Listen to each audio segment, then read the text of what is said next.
Well, hello and welcome to our webinar today in our series on coping with COVID. I'm Dr. Wendy Smeltzer, National Medical Director for Wello, our national telemedicine program, and for Enlive, our Calgary clinic. So we're really pleased today to welcome back our psychologist, Karin Klassen. Karin has been offering us her expertise and advice all the way through this pandemic and the many stages that we've been going through, and we see these mental health challenges are continuing as this pandemic evolves, and they're changing. And even as provinces now are starting to reopen and relax some of the public health restrictions, there are still many fears. Job losses, uncertainty, fears of illness remain. These are realities, and they continue to affect our emotional and psychological well-being.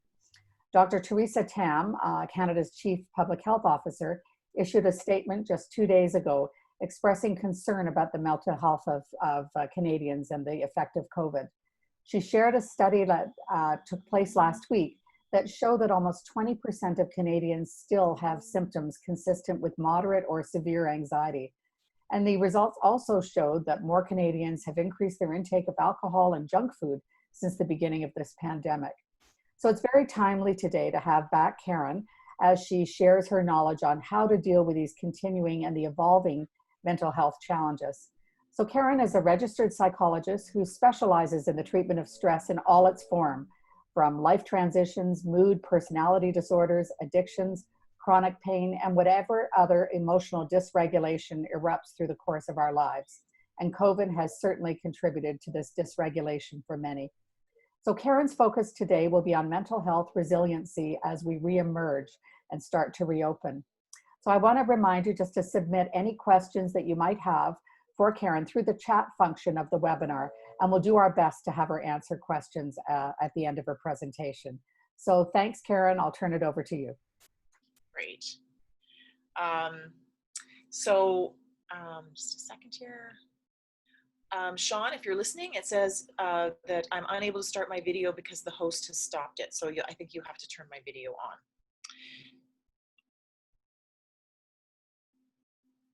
So we're going to talk about mental practices for getting back to work and what I'm seeing in private practice. So all the way along, I've been sort of reflecting back to you guys what I've been asked about in private practice. So all day long, I see individuals and they come to me with these various questions, and they sort of clump into categories, and that's how I kind of divided up today's conversation, because really most people are interested now in re-emergence. I'm going to go back. Now what? I was just getting used to staying at home. I was just starting to feel like it was okay to be at home. I got over that hump of anxiety, and now this whole re-emergence thing, now what? And so that's really how I wanted to focus resiliency, was on re-emergence today.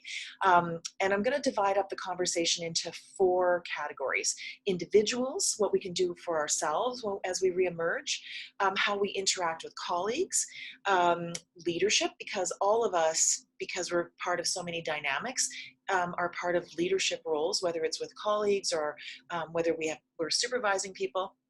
And then also within our own families, what some re-emergence topics that have come up that are relative to families. So that's what I want to talk about today. Oopsie.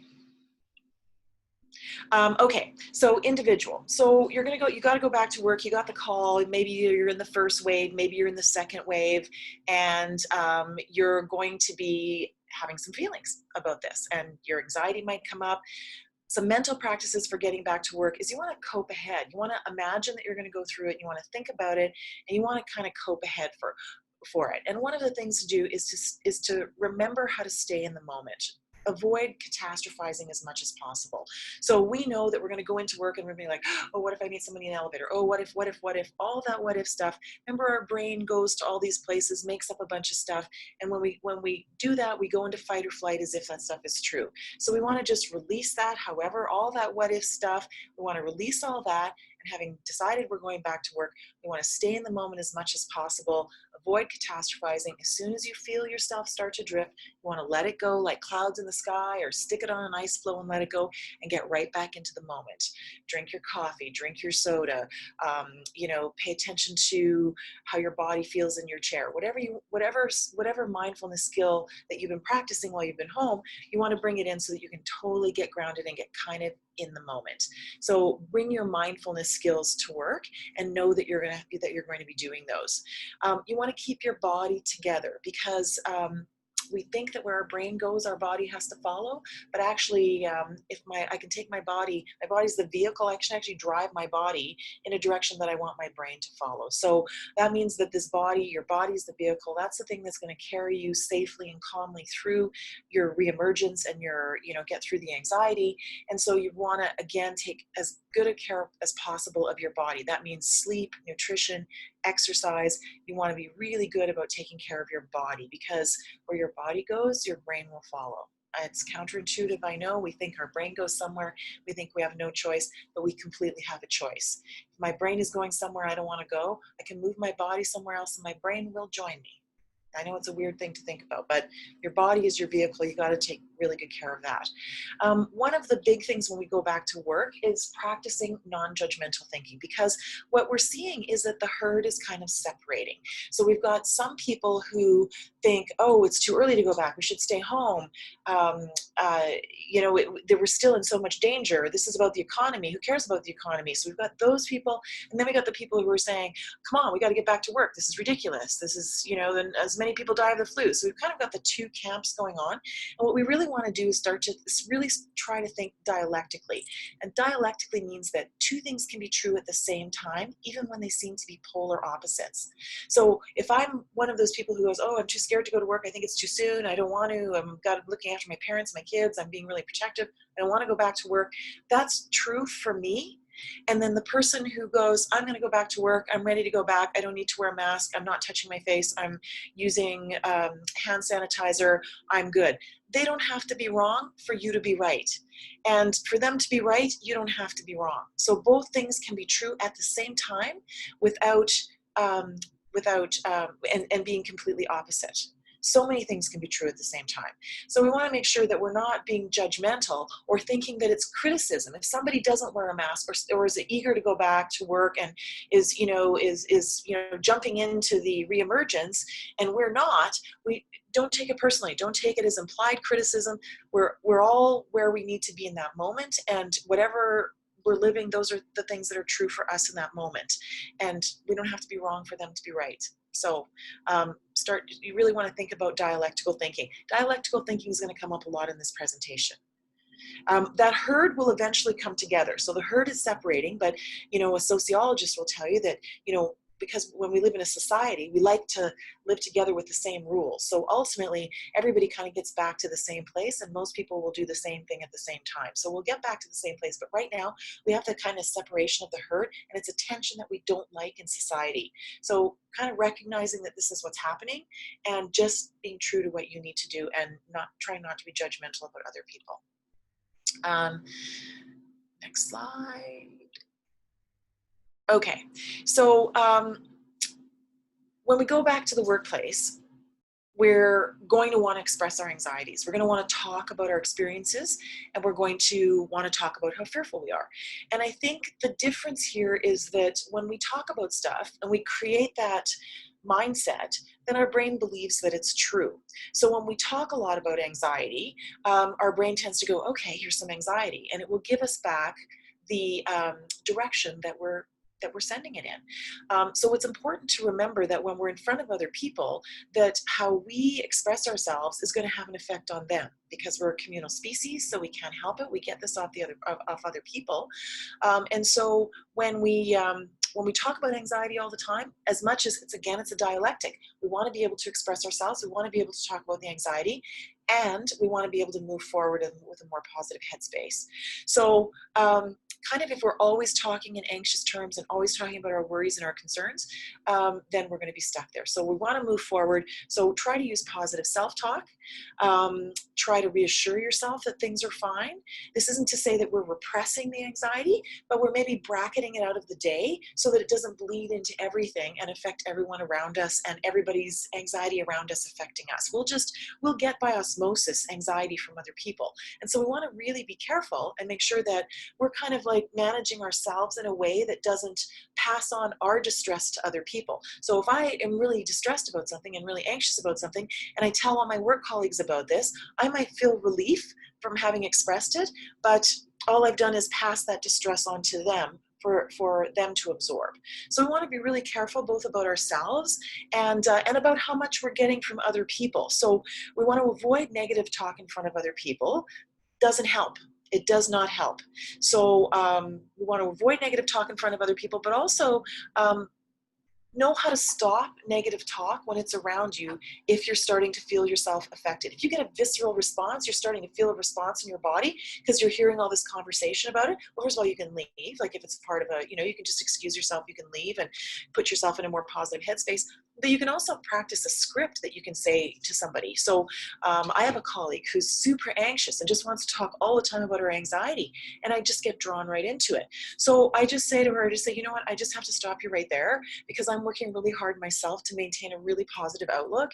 And so I just want to keep moving forward and keep thinking about positive things and then just move on to the next thing. So what are you planning to do this weekend? What do you sort of just move forward and just stop the negative talk? You can do it in a way that's not rude by taking it on yourself. So I'm trying to maintain a pretty positive perspective. So I'm just going to stop you right there. And I want you to get the help you need. And it can't come from me. So why don't you, maybe HR would have a good, representative that you could talk to, or maybe you could go see this psychologist, or maybe you could get some help some other way. I'm trying to, maintain a pretty positive outlook. So be careful as well how much you're absorbing and come up with some script or some way. Some people do it with humor. Some people, do it with just a direct line that's posed as positively as possible to stop yourself from absorbing negative self-talk from others. Exposure is the antidote to almost everything in psychology. So if you were afraid of spiders, we would expose you to videos of spiders, and then you'd go, you'd have this anxious response, and then we'd calm you down. And then until you were able to see one spider come at you, then we would, once you were calm, we'd bring in 2 spiders and 3 spiders and so on. Exposure is the antidote for anxiety, and it's and so if you're somebody who's feeling anxious about going back to work, that's normal, and you want to push through it. If you retreat when you're anxious about something, then what happens is it reinforces the anxious behavior because we get relief. So that anxiety response is our brain's fight or flight response, kind of going, oh, alert, alert, alert, we might be in danger, we might be in danger. If we do retreat, then it's almost like we're creating scar tissue in our neural pathways and kind of creating a smaller and smaller world. We have to be able to push through a little bit of anxiety and then reward ourselves for getting to the other side. Sort of exposure to anxiety is really the only way through it. So accept that you will have some. There will be no time probably that you're going to be able to just be whistling Dixie and going back into work and going, okay, now I'm good. That time probably won't come. You'll probably always have some anxiety. So know that some anxiety is normal. Take it in little bites, push through it, and reward yourself after for having done it. Good job, me. Look what I did. It was fine. I got through it. I'm brave. I'm creating coping and resiliency skills. Remember, you're creating new neural pathways. This is a new experience for all of us. So your brain is going to go, hey, wait, that's not our experience. This is our experience. Protect ourselves, protect ourselves. And so we're pushing through this means we're creating a new neural pathway, and discomfort can mean growth. So expect a bit of anxiety and reward yourself for pushing through it. The other thing is that it is what you decide it is. You can change the narrative to be whatever frame you want it to be. So if you continue to create a story if the narrative is, I'm afraid, I don't want to go back, I'm nervous, I don't want to see my friends, I don't want to do, then that's the lens through which everything is seen. Your family, your work, everything is seen through that lens. But you can change that story, you can change that narrative, and you might say, well, I acknowledge that I'm feeling that way, and I'm going to change that narrative. I'm going to choose to behave in a way that I push through this, that I'm successful on the other side, that you know, that I make it through this and I push through this and I have growth and I increase my coping and resiliency skills. You get to decide what this story looks like, and then you can put your behaviors behind it, you put your agency behind it, you do the behaviors that move you in that direction, and then you actually become that person. It's kind of an interesting behavioral trick. It's a bit of fake it till you make it, which kind of does work. So if you're really struggling with anxiety, go back to your values. When we feel a visceral response, it's because our values are challenged or because of vulnerabilities exposed. And so this is really good data for us to kind of go, okay, well, what happened here? Do I have a vulnerability that's been exposed? Okay, well, can I work with that? Can I figure out what that is, and can I help solve that? Can I reassure myself? Can I protect myself? Can I work with that vulnerability? Or maybe it's a value that's been challenged. So, for example, I'm seeing quite a few people who have been home with their kids now for a while, and they don't have their childcare anymore. They've been home with their kids. They've started to manage, and they're kind of going, you know what? I'm actually really liking this. I'm liking being around my kids. I'm not feeling as stressful as I felt when I was at work.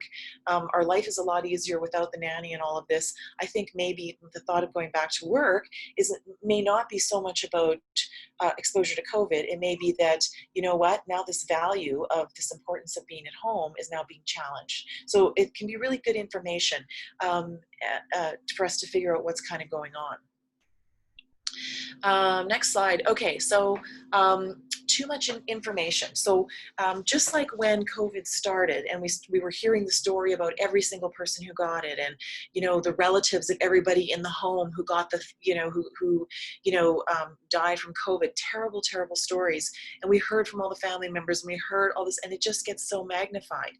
Now we're going to add all of these other social things that are going on that are pretty big. There seem to be some big fundamental movements that are happening that are really challenging status quo.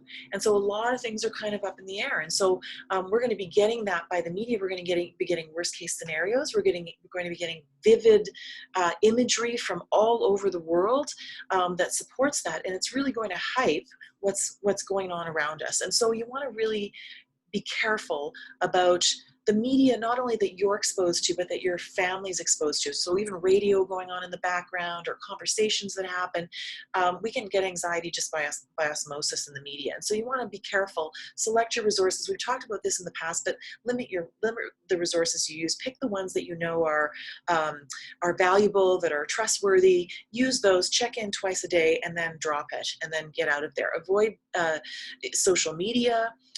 We're just worst case scenario. We're just going through it. Everybody's fighting. There's just really no point. It's not helpful. And, you know, if you decide that you want to wade in, for example, Black Lives Matter is huge right now. So if that's something that you're scrolling through and it's creating some anxiety, it's like, okay, well, you know what? Is there something I can do? What's in my control that I can do? Let me do something, as opposed to just being on the receiving end of all of this anxiety that's being thrown at me. Fear is inevitable, and we're going to thank the fight or flight response for that. If you think of each and every one of us is our survivors. We're the result of tens of thousands of years of DNA that survives all sorts of things. So in our DNA is all sorts of survival instincts. And so that we can thank our fight or flight response for. Fear is a fight or flight response. All fear is a warning sign. It's like, hey, flags, flags, flags. And so it's your fight or flight response. And we need to be thankful for our fight or flight response, because you know what? That's why we're here today. On the other hand, you don't have to act out of that fear. There is this space between this response that I get and my behavior. One doesn't immediately follow the other. I have this space, I can stretch this out, and I can choose my behavior. So I can acknowledge that I might be fearful, and I can choose the behavior that I do. And the behavior that I do, I might go, okay, you know what? Is it my value to retreat when these things are happening? Or is it my value to kind of go, okay, I'm going to push through this, and I'm going to be a leader in how this moves forward, and I'm going to try to influence people around me, and I'm going to try to behave in a way that's smart, and that I'm choosing, as opposed to just being whipped around by emotions. So while fear is inevitable, and we will never be without fear. If we're without fear, we wouldn't survive as a species. So fear is inevitable, but behavior is a choice. And always remember that. You don't have to react from the visceral response. So tips for coping with, so now we're going into the workplace and we've got all these people around us, and we've got, we're feeling some anxiety because both we're anxious and we've got people around us and they're anxious. So imagine all the permutations and combinations of those interactions and of those dynamics. When we're by ourselves or we're with one person, we have pretty simple dynamics. It's pretty easy to manage that within our little domain. Now I'm in an office and there's 10 people. Well, my dynamics now change. It's me and this person and this person and that person and me and this person and that person and that. Imagine the permutation and combination of all those dynamics, and we're absorbing all that energy, especially as sensitive people. The more sensitive we are, more we're going to absorb that energy. And so we want to kind of like really try to separate ourselves a little bit and try to remember that, try to protect our own little bubble. Bring something to distract you. And we've talked in the past about using your sensory perceptions to kind of distract your brain. Go, hey, over here, body, over here. Because your brain will always default to things that are attacking your body first. So if we overwhelm a sensory perception, we can kind of distract the brain and kind of say, hey, can you come over here and fix this for a minute? And it kind of gives you some relief from the chatter, and might give you some relief from the anxiety, enough that you get some space that you can go, okay, now I'm going to go do this report, or now I'm going to go see this client, or now I'm going to go. It's just a way to distract your brain. So we have 5 senses, 5 opportunities to do that. If you've seen me in the office, I've given you those sour balls. We got mega sour balls. Those Lister mint wafers are really good for that. Stick 5 of those on the top of your mouth. You can't get them off. They're on there like glue. They're super, super strong. Your eyes are going to start to water. Your nose is going to start to water. And that's what we want. That's evidence that your brain, your fight or flight response has gone, hey, something's attacking my body. I need to go over here and I need to dissipate this intense sensory perception. It's too much. I need to, and so we've just basically say, hey brain, can you go over here please and fix this first? So it just gives us a couple minutes. So those Lister mint wafers or anything that's really strong, lemon wedges, suck on a lemon wedge, all sorts of things that are really overwhelming our sensory perceptions can pull us out of our head. Sometimes I ask, taking a frozen water bottle to work is really interesting, because you can always hold on to your frozen water bottle. It's like holding onto a block of ice. If I hold on to that block of ice long enough, my hand is going to get really cold. It's going to start to throb. It's going to be quite uncomfortable. And that's actually what I want. I don't want it to feel good. I actually want it to feel quite uncomfortable. It's not going to hurt my hand. It's not going to freeze my hand. But my brain is going to go, hey, something's attacking our body. Remember, that fight or flight response is designed to protect our body first. It's just hanging out with all the emotional issues, because most of the time our bodies are safe, and so it doesn't really have anything to do, and we only have that one mechanism. So it deals with emotional issues as if they're life or death, but they're not.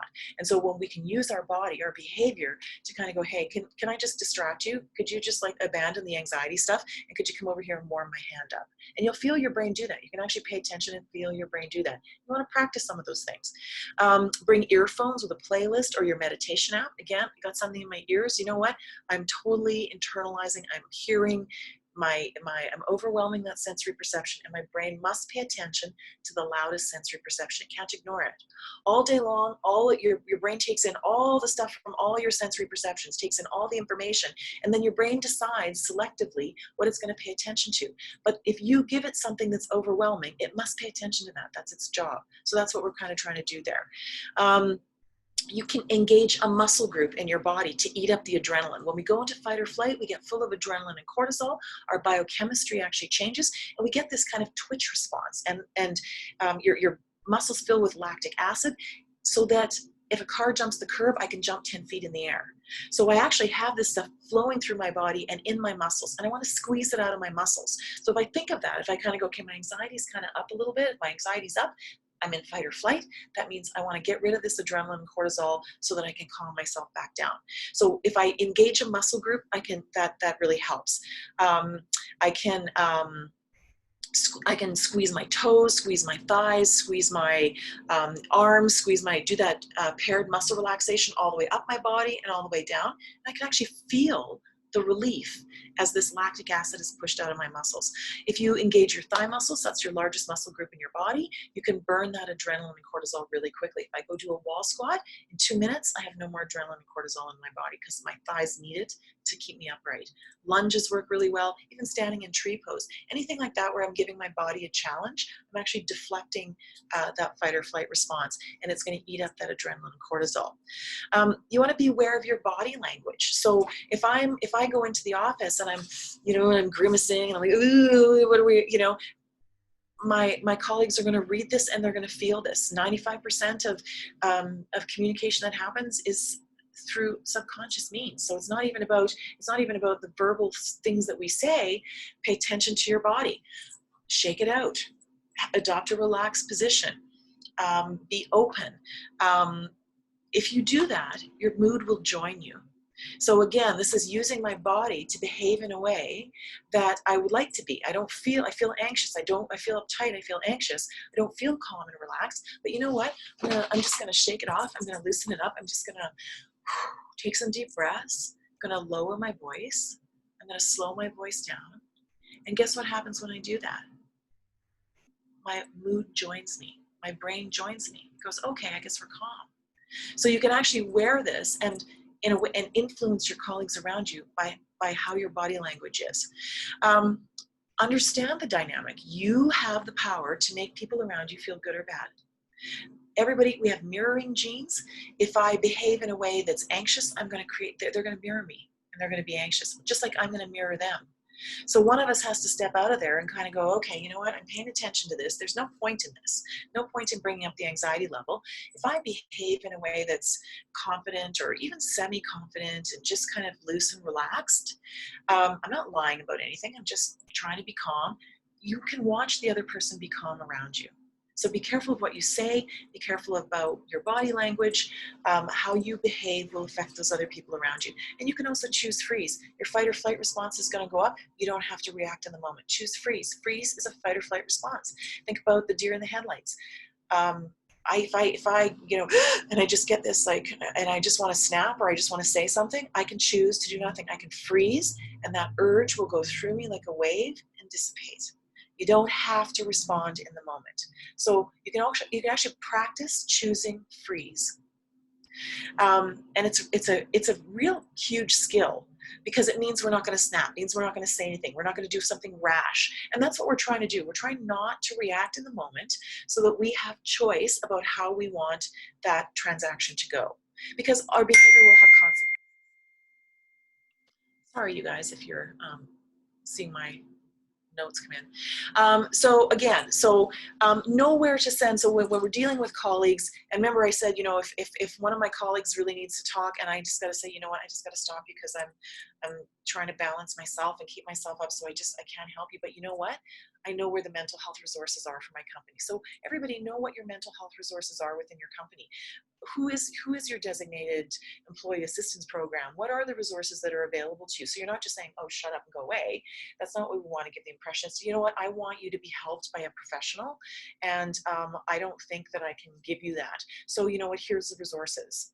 And so that if you know those things, you can send people to where they need to go. If you're an empathetic person, your impulse is going to be to want to fix things and to want to help them, and that's probably not a good idea. It's probably not you who should be jumping in that with them.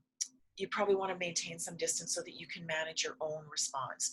Some strategies for communication: respond to what they're saying and not how they're saying it. So sometimes when people are stressed, you know that they're gonna lash out. They're gonna respond in a way that's kind of like almost opposite to what's actually going on. And so we're responding, it's this really weird dynamic. If I'm fearful of something, my fight or flight response is going to come out and it's going to respond in anger or frustration or irritation.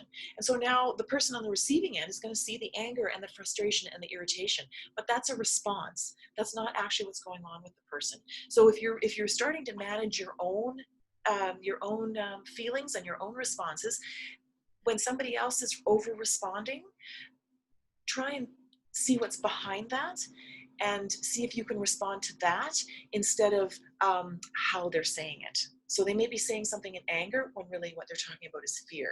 It's a vulnerability that's being exposed. So see if you can almost step back and respond to, what they're saying and not how they're saying it. So see past the anger to the vulnerability that's been exposed. So remember, when somebody's responding, when we respond in a fight or flight response, it's because one of our values has been threatened or because we have a vulnerability that's exposed. That's a lot different than responding to somebody who's snapping.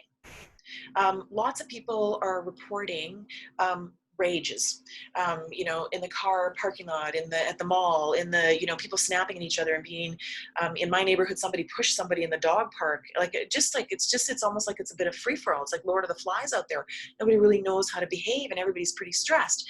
And so, really, if you can manage your own emotions and see if you can stand back enough that you can see what's actually going on with somebody else and not respond to the visceral thing that comes out from them.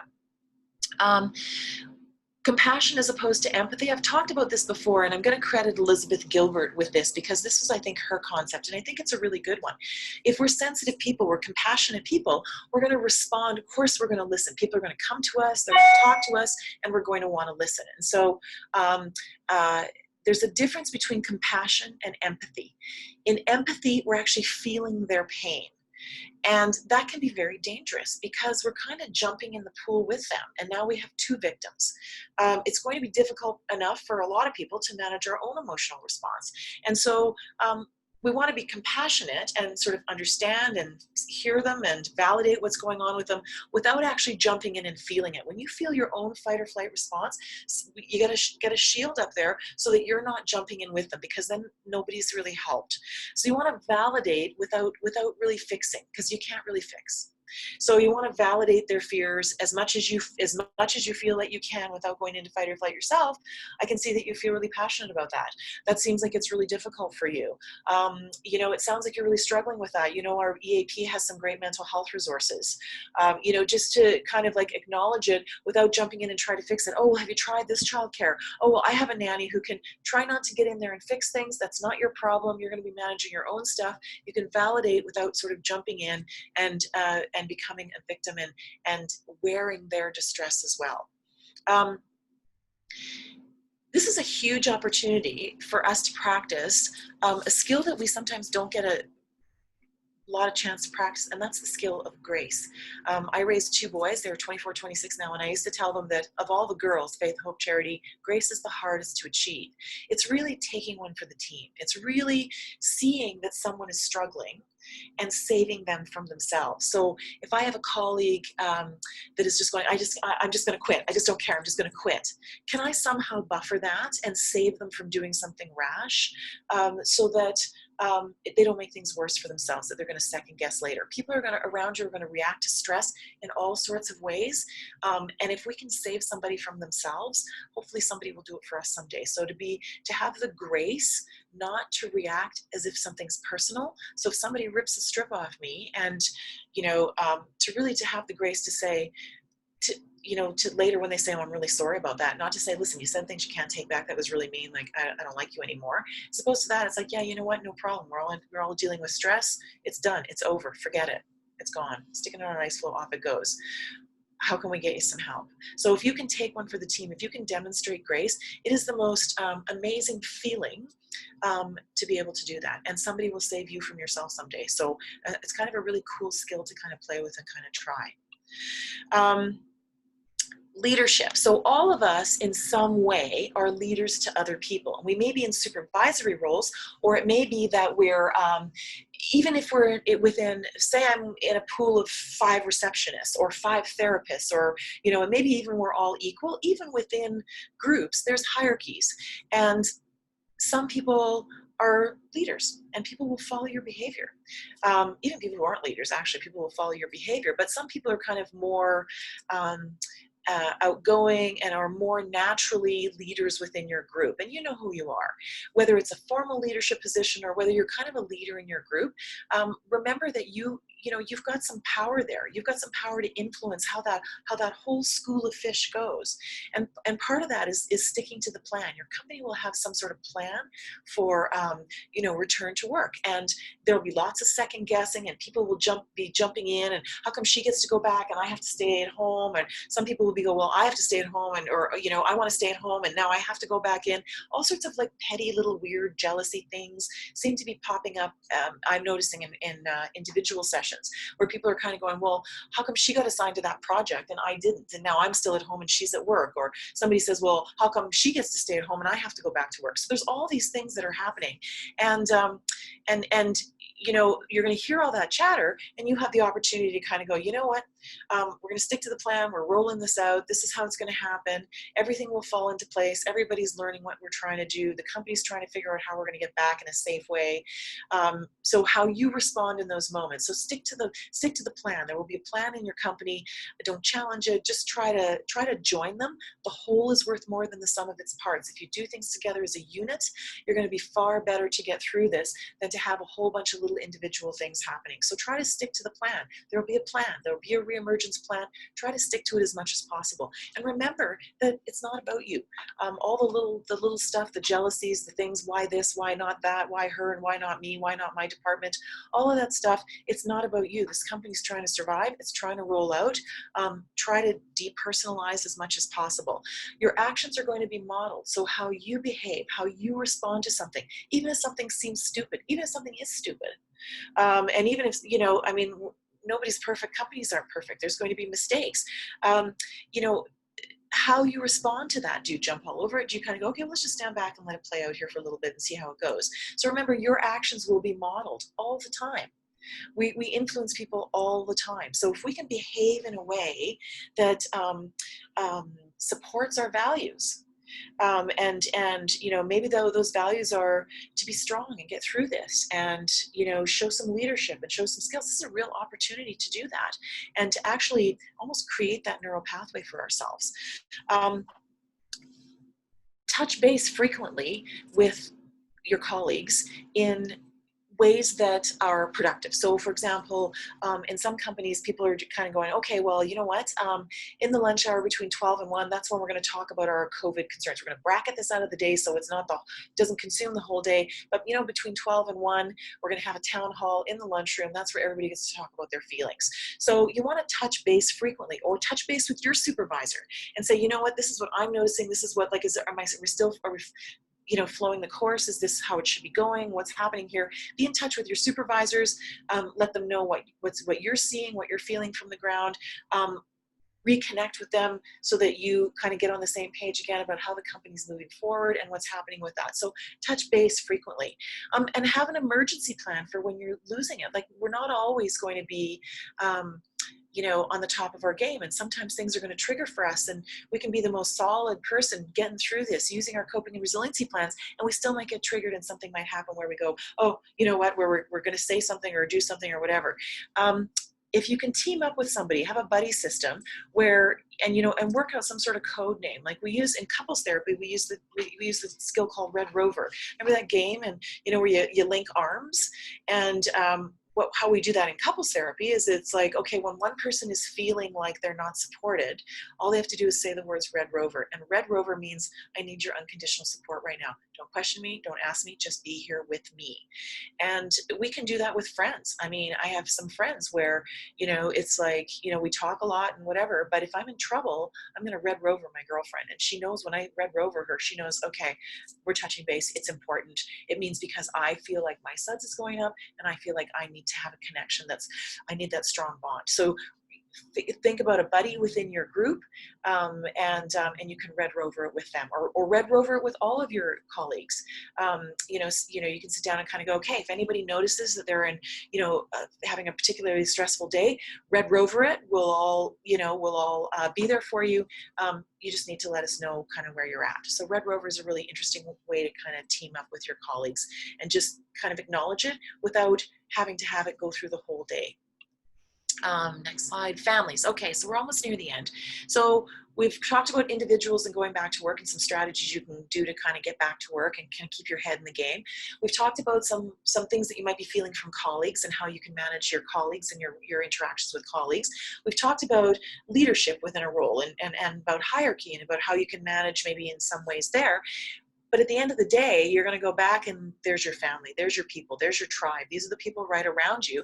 And now we've just been through this transition where everybody had to stay home and schools were closed and, we had to learn how to do all this stuff at home. And now we're kind of going, okay, now we got to go back. And now this whole thing is going to get flipped open. Now I got to find childcare again. What's going on with schools? Maybe somebody's lost their job in a couple, in a relationship. And so now somebody's at home. It's like this whole thing kind of needs to realign. And it's not going to be the same. And expecting it to be the same is kind of square peg round hole. So we want to kind of go, okay, you know what? It's like the chips are going to fall. And they're going to fall in a different place. And we can use this experience to realign our lives based on the challenges we had. So if I'm noticing triggers, remember, what are triggers? Triggers are a challenge to our values or means of vulnerability has been exposed. So when I'm getting triggered, I need to write that down. That's data. It's like, okay, well, what's happening here? Well, if I need to go back to work and I've really been enjoying spending time with my kids, and actually, you know what? Life is a lot simpler now when I'm at home and I'm enjoying that. It's like, okay, well, this is maybe a problem I need to solve. So this is a trigger. I want to spend more time with my kids at home and I have to go back to work. And now, our lives are going to get all complicated again and they became simple. How do I do that? How can I fix that? Use that information as something that you can problem solve to realign your life. So you might go, okay, well, let me check the facts. Is it true or do I feel that way? Because feelings are not facts. So we kind of want to check the facts, and we might feel like, okay, I have to go back to work and I feel like, oh, I've really enjoyed my time with the kids. Well, let me just think about if that's true or not. Have I been fighting with the kids the whole time? Have I been, trying to get them out of my hair the whole time? Has it been a big stressful thing? See if it's true or if you're just feeling that way in the moment. If it's still true, then you want to look at, okay, is there radical acceptance? This is kind of a little grid that you can use to problem solve. It's like, okay, let me check the facts to see if it's true.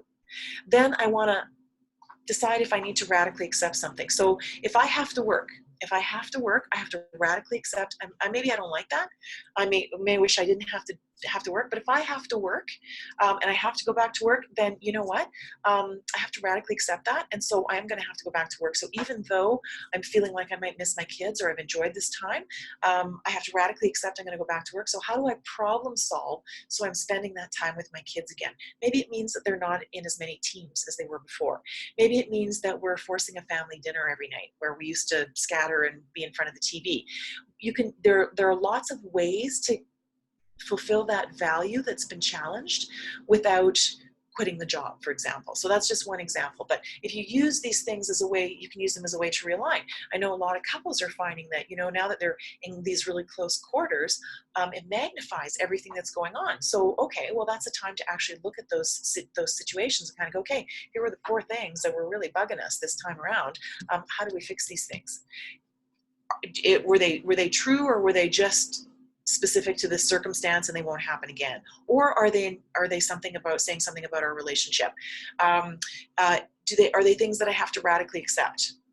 And then once we get rid of those 2 things, okay, given this has happened, these are the things that are remaining. How do we problem solve these things? So it's kind of a way to realign your life and to do a little bit of a reset and kind of go, okay, how do I figure out what those things were that were challenging me this time?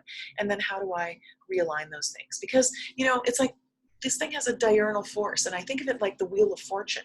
It's like this thing is going around, and in order for us to tolerate our distress, to have some relief, we want it to stop. We just want it to stop, and we want some certainty and some clarity and some surety. We just want it to be something. So we just want to pick a number and just have it be that. But that's not what's happening. It's just we can't stop the sort of wheel from turning. And so we have to kind of wait till all the chips fall where they do, and we can gather the information, figure out how we feel. You don't have to make a decision in the moment. We'll probably create a whole bunch more stress if we make something happen. Try to let it be. Try to let things roll out. Stand back and be an observer of how things roll out, and then see how you can align in there. So that's the end of my little presentation. Hope that I kind of covered individuals, everybody. I think I covered the gamut. Well, Karin, thank you. As always, you just give us such great information and so many practical tips and advice, because this is uncharted waters for everybody going through this pandemic. And you've been here to help us at the beginning when we were all locked down, and now as we're starting to emerge and we can see, the changes and the skills that you're sharing with us have really hopefully added a lot of benefit to a lot of people. So thank you. I just want to remind people we're going to go to questions in just a moment. There's a number of questions that have come in about sleep. And I just want to let everybody know that we are going to be having a sleep expert. We're going to replay her part 1 next week, and then she will do a follow-up the following week, part 2, on some of the sleep disorders and challenges that have affected everybody through this pandemic. So we will be addressing sleep next week and the week following. But we've got some questions here for you, Karin, and wonder if you could just help us with these. So there's one here saying, so much has happened since leaving offices, and the impacts are huge. The pandemic, working from home, the Black Lives Matter movement. I feel like a different person now. How do you cope with the new me going back into an old environment, where undoubtedly I'm going to encounter newer versions of colleagues as well? Oh, that's so true. First of all, even under the best of circumstances, our brains change every interaction. Every time we have an interaction, a transaction with another person, another day goes by, our brain actually changes a little bit every single day. And so now we've had these big shifts. And so of course we're different. Of course our brains are going to have change. We have new neural pathways. We have experiences that nobody has experienced before. And those things are really valuable. So definitely accepting that there's change, accepting that there's change, that you've changed, that other people have changed, and maybe even reframing it to it's kind of exciting actually, because you know what, once you're past 25, you don't actually have a whole ton of opportunity for big growth. We have some fine tuning and stuff, but we don't usually encounter anything that's that big that we really have to wrap our head around. So this has really been an opportunity to really test neuroplasticity and really create some new pathways. And so yes, there's going to be all those things, and you're going to be different, and other people are going to be different, and that's quite exciting. It's quite new, and it's an opportunity for you to go, okay, how do I want to be? How do I want this to look? What kind of person am I? And then move in that direction. You have an opportunity here to create neural pathways that build that coping and resiliency. It's quite exciting. I love how you reframe it and make us see the opportunity, not the challenge. So that's great. Another question about children. Is there a way to help kids build their resilience during COVID? And will this change them forever? Yes, it will change them forever. It will change them more than it changes us. Because if you think of a tree growing, their little neural pathways are growing like a tree. And so this will always be part of their experience. Absolutely. The single biggest thing that teaches kids is how we model our own behavior. They will model your behavior. And in particular, kids model the parent of the same gender for the most part. So boys and dads, girls and moms. And so, which isn't to say the opposite parent doesn't have influence as well, but it's kind of one of the few things we still take from Freud, right? That we just really model that parent of the same gender. And so really how you behave is how they're going to behave. They're creating that little neural pathway around what they're learning from you. So it really can't be a thing of do as I say, not as I do. Model your behavior, talk out loud about what you're doing. Hey, you know what? I'm feeling some stress. I can feel it in my body. Can you feel it in your body? Okay, so I'm feeling it in my body. So I'm gonna shake it off, shake it off, shake it off, shake it off.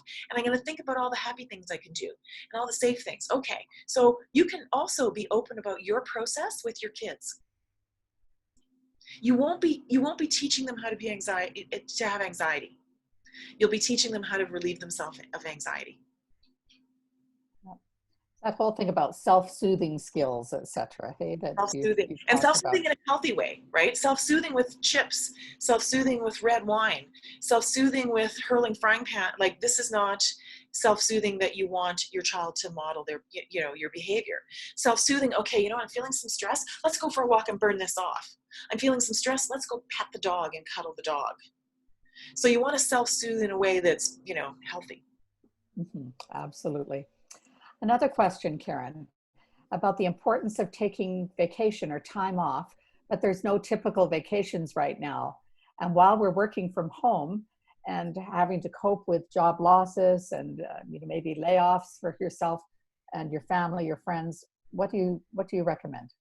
So definitely taking some time off for sure. If you can, even doing date night again, if you can. Whatever you can do within the current restrictions. If your mom can look after your kids, if there's some way within the current restrictions that you can actually, they're allowing a few more people and families and so on. Parsing off any time at all that you can use for just with yourself and your partner, or the sort of the family holiday. It's funny, I just bought a Trillium trailer yesterday, one of those small trailers, and there was like 70 people who were merging on this trailer at the same time that I was, because everybody's talking about staycations, camping, using what's in our own backyard. People come to Alberta and I know we're across the country here, but people come to wherever you are. There's lots of outdoorsy things to do, and things that you can do within your own community. And for sure, using those things and taking the time to do those and really celebrating those times, creating celebration around those times, and then turning the phone off, not not letting work bleed into that time. This is the time when we're going to go walk around, head jumped in, smashed in buffalo jump. This is the time we're going to go try this. This is the time we're going to go do this, and then really make a holiday of it as much as possible. Excellent. Another question. I don't expect to feel anxious about returning to work, but are there cues I should be watching for? Remember, we talked about the SUD scale. If you've seen anything that I've done in the past, it's about using your body as a barometer. 5 is neutral, 10 is meltdown, 0 is joy. As soon as you get that little feeling in your body will tell you. Your body is CSI me. It will tell you. So as soon as it starts to creep in, whether it's like little things in the pit of your stomach, you know you're in fight or flight.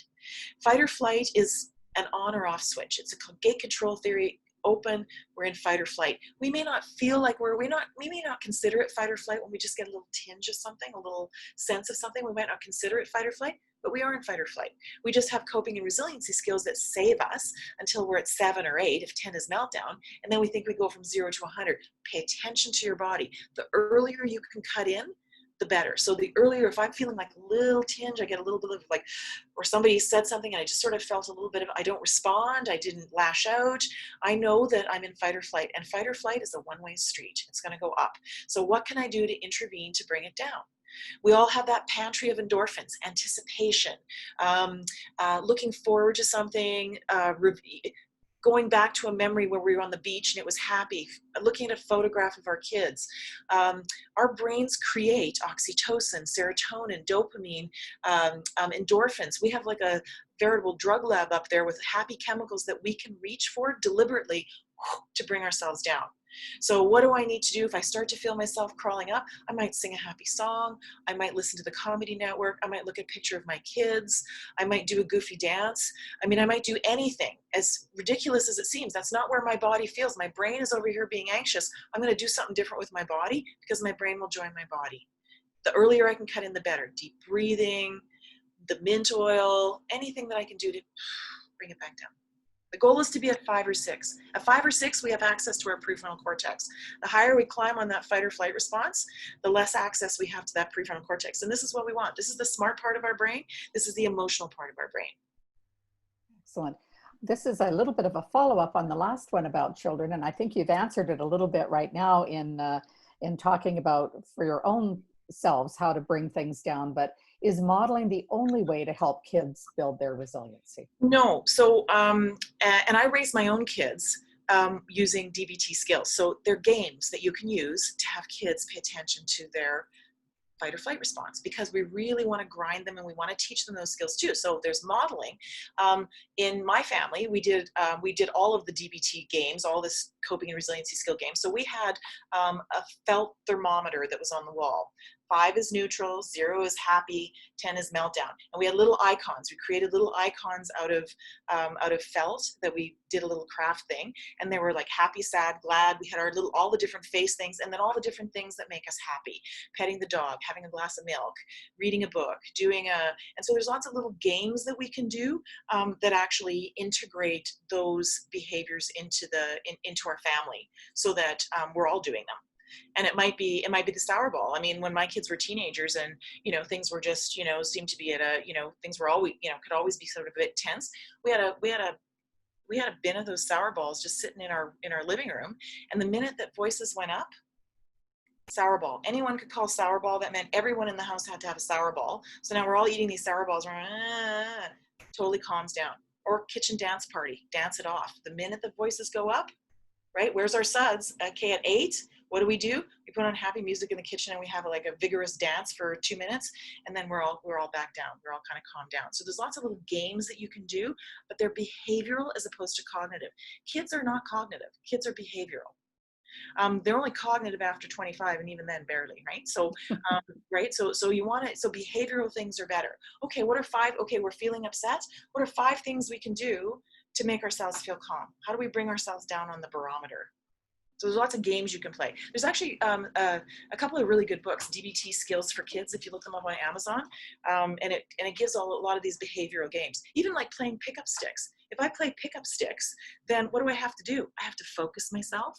I have to pay attention. I have to be really calm. I'm calming myself so that I can do pickup sticks. Turtle talk. If I talk turtle talk with my kids, they have to talk turtle talk too. If I force my body to behave as if it's relaxed, my brain will join me. Turtle talk's a really good one for kids. Excellent. I'm going to ask you to give a 1-minute review of the SUD scale.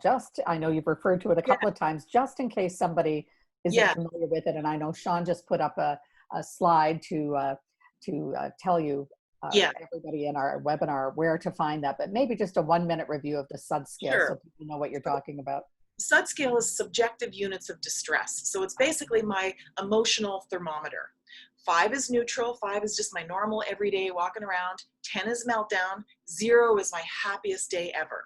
And so I want to keep checking in with my body to see where I am on the SUDs. I want to know, when am I, as soon as I'm triggered, what does that look like? What does 9 look like? What does 4 look like? So for me, the dog walks in front of me in the stairs and I get this little flash of irritation. I'm in fight or flight. I don't kick the dog. I don't even think about it 2 seconds later, but I'm in fight or flight. I felt that in my body. Now I know that I'm full of adrenaline and cortisol. By 7, maybe I'm snapping at the Starbucks person. Maybe by 8, I'm argumentative. By 9, maybe I'm picking fights. Maybe by 10, I'm hurling frying pans. By 4, maybe it's a little bit better than neutral. So my friend stops by and has coffee. Okay, great.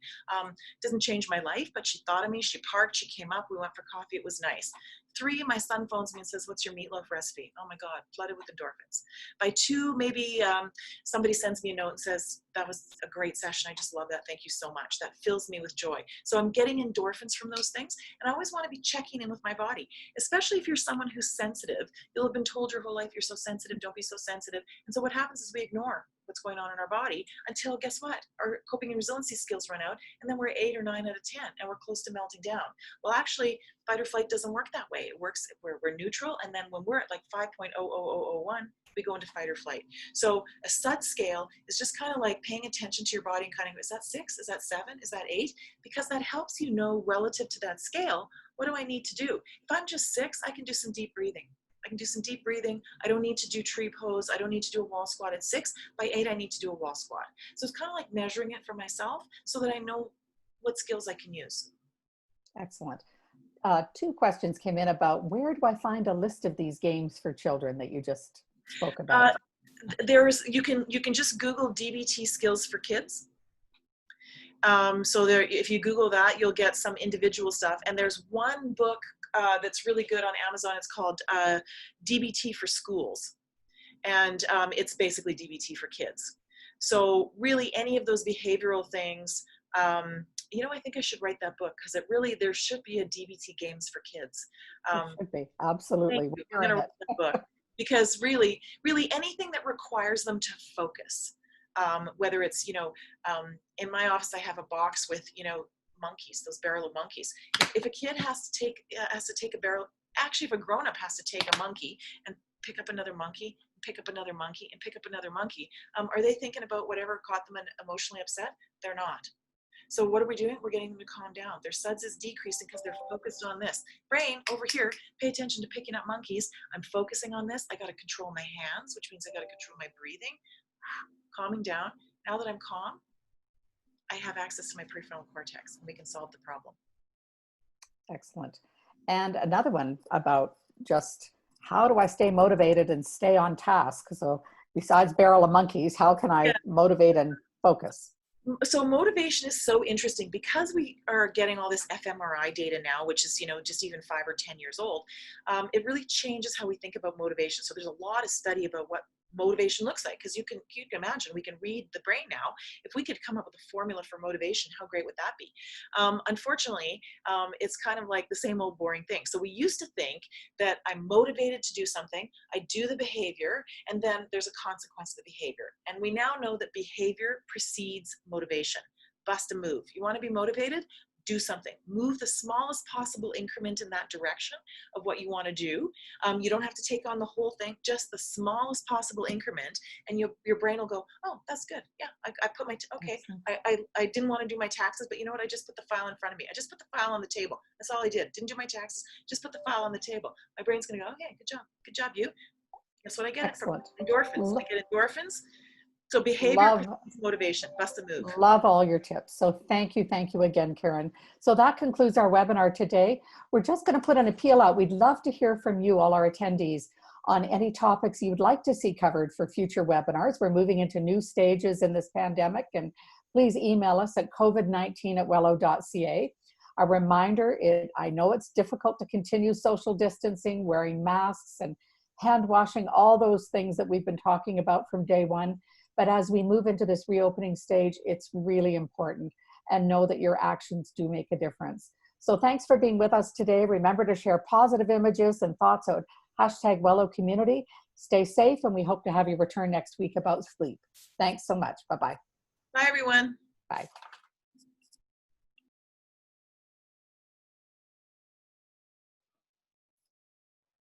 Bye.